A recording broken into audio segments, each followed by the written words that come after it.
Good morning, students. Today I am going to teach you the remaining part of part second of chapter number 2, and the chapter's name is A Gift of Chappals. Students, in previous video I taught you that Mridu came up to the window. She saw that Lali was learning to play the violin. She was trying to copy the music master, but she was unable to play the violin like the music master. At that time, a beggar came. He cried there. Then Rukumani, Ravi's mother, she ordered Ravi to send that beggar away, and she complained that the beggar had been coming there far away. The beggar was taking rest in their gardens when Ravi told the beggar that he would not be given anything. He should search another door. He should go to he should try to find another house to beg from. Then that beggar said that the women of that house were very generous. They showed their goodness towards that beggar. Okay? He said to Ravi, and there was Mridu and Meena also with Ravi. Okay? Now see the next portion. Students, open your book at page number 24 and see the second last paragraph. I have written the word meaning also. Scurried, hastened, cross, go down, wearily, gloomily, disturbed, bland, whisper, mutter, blubbering, whipping or sobbing, sturdy, strong, vanished, disappeared.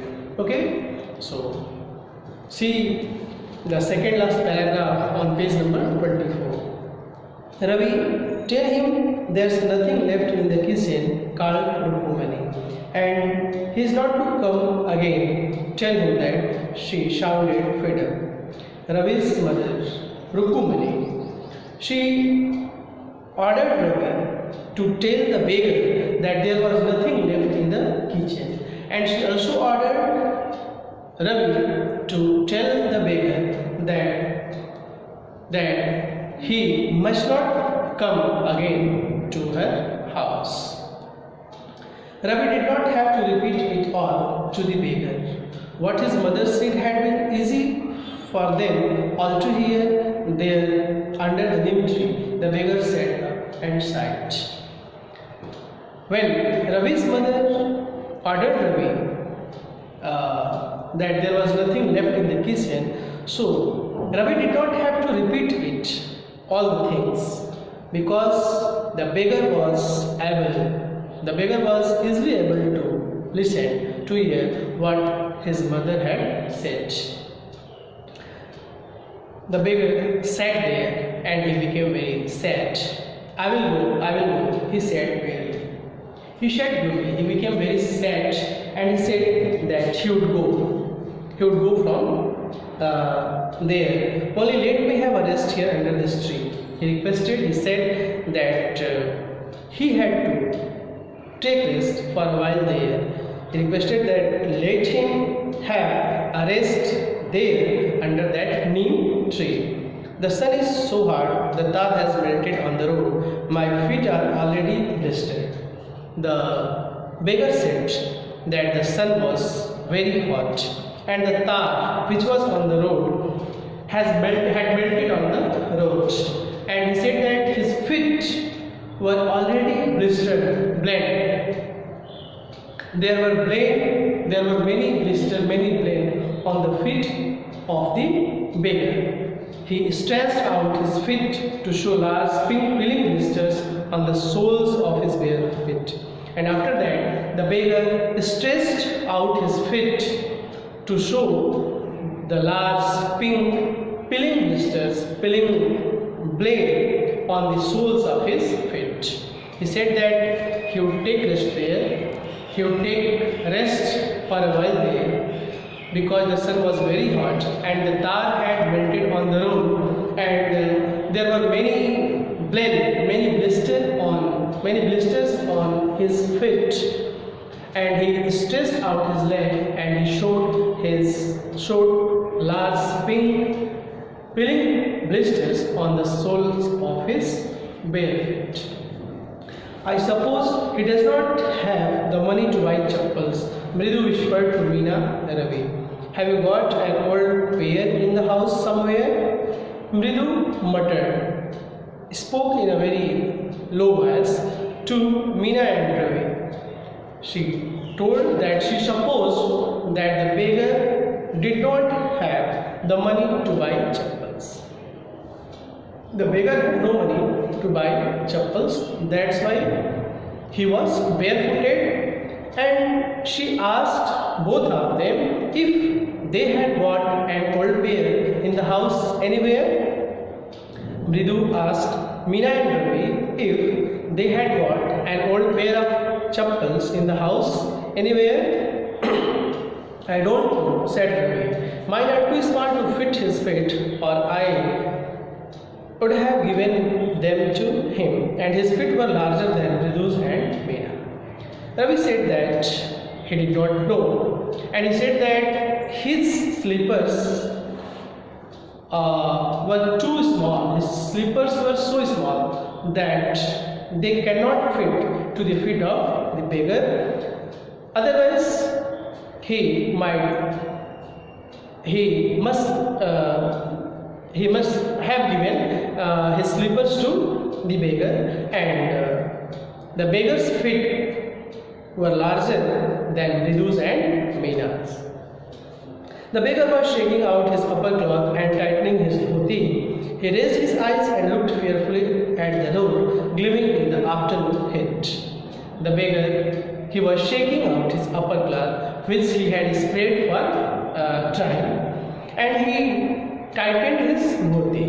He raised his eyes, he looked towards the road which was gleaming, which was shining in the afternoon heat. The road was shining in the afternoon heat, and the beggar looked towards the road, and he looked towards the road fearfully. He needs something on his feet, Meena said, her big eyes filling. It's not fair. Meena's eyes filled with tears, and he said that the beggar needed something on his feet, and if he would go barefooted, that would not be fair. Said Ravi, I am thinking about it, blubbering. It's not fair, it's not fair. Is it not going to help? Ravi said, shh. He said that he was thinking about it. Blubbering means weeping or sobbing. It is sobbing. Weeping is not fair, and weeping is not going to serve their purpose. Weeping was not going to help them. So he forbade Meena to weep. In 2 minutes, he will be frying his feet on the road. What he needs is a pair of chappals.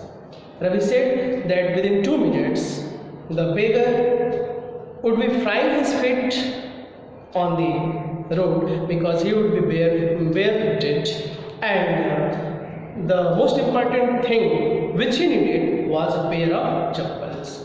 So where do we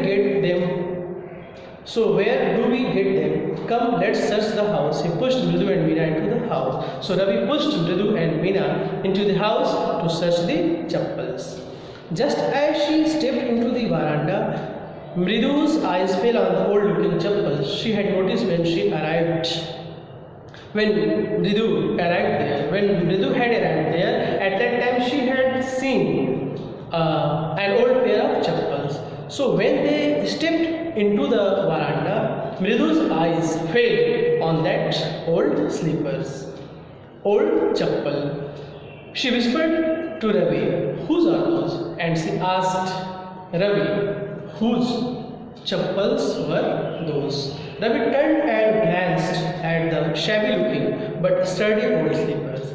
Ravi turned behind and he glanced at that shabby, that was not good looking slippers, good looking chappals, but the chappals were strong, sturdy. He blinked and nodded.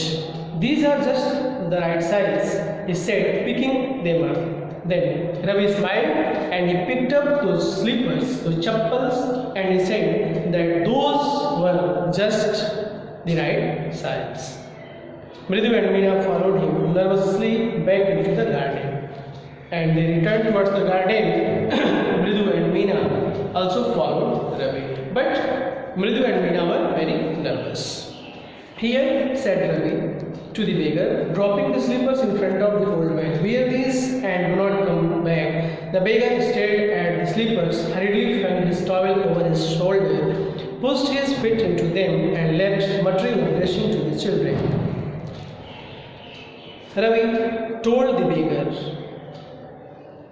Ravi dropped the slipper in front of the beggar and he told him to wear those slippers and not to come back again. Ravi, he dropped the chappals in front of the old man and he told him to wear those chappals and not to come again there. The beggar stared at the slippers and the chappals, and immediately he kept his towel on his shoulder and he pushed his feet into the slippers and he left that place whispering a blessing to children. Means when the beggar was given the chappals, he pushed his feet into that chappals, and after that immediately he whispered some blessings to the children and he left that place. In a minute he had vanished around the corner of the street, and within a minute the beggar had disappeared. The music master came out of the house and took an unappreciative look at the three of them sitting quietly under the tree playing marbles. And after that, the music master, who was teaching to play the violin to Lali, he came outside of the house and he looked towards all those three children who were playing marbles. He took an disapproving look at the three of them, means Mridu, Meena and Ravi were playing the marbles there. When the music master came out of the house, he looked towards them. Then he searched for his chappals in the veranda where he had put them, and after that he started searching his slippers, his chappals, where he had kept his chappals. Lali, he called after a few moments. She hurried up to him. Have you seen my chappals, my dear? I remember having kept them here. He called Lali. After some time he called Lali, and Lali came there immediately, and the music master asked Lali if she had seen chappals. He said that he remembered that he had kept his chappals there. Ravi, Mridu and Meena silently watched Lali and the music master search every corner of the veranda. Ravi, Mridu and Meena, all the three children were watching Lali and the music master. Lali and music master were searching every corner of the veranda for that chappal, for that slippers, and Mridu, Meena and Ravi, all the three were watching them silently, watching both of them silently, because Lali and the music master, both of them were searching for their chappals, searching for the music master's chappal. He scurried around, looking over the railing and crouching near the flower pots to look between them.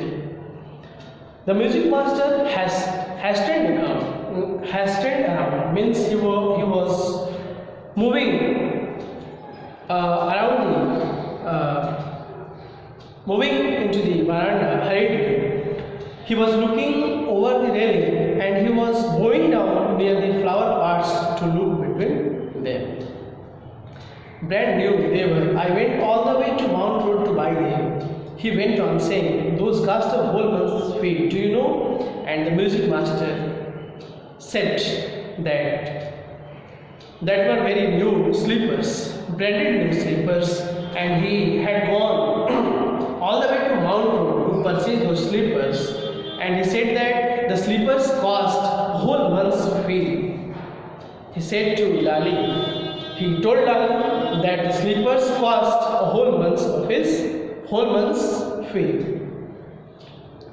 Soon Lali went in to tell her mother. Rukumani appeared looking harassed with Pati following her, and immediately Lali went into her house to inform her mother, and immediately Rukumani came, and she was very disturbed at that time. She was not happy at that time, and Pati was also following Rukumani. Okay, so students, that's all for today.